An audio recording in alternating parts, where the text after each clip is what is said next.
Doon na ba ko na mabasa sa Biblia, litra por litra, nga ang baboy ipaihaw o ipakaon? Ang tubag mga kaigsunan, nasa Biblia.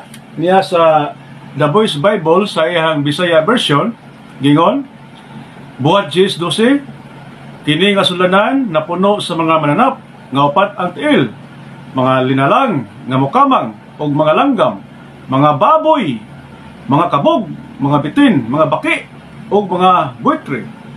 Usa ka tingog, Pedro, pag-ihaw og kaon. Si Pedro mingon, dili ko Ginoo, kay wala ako makakaon og bisan-usa nga mahugaw.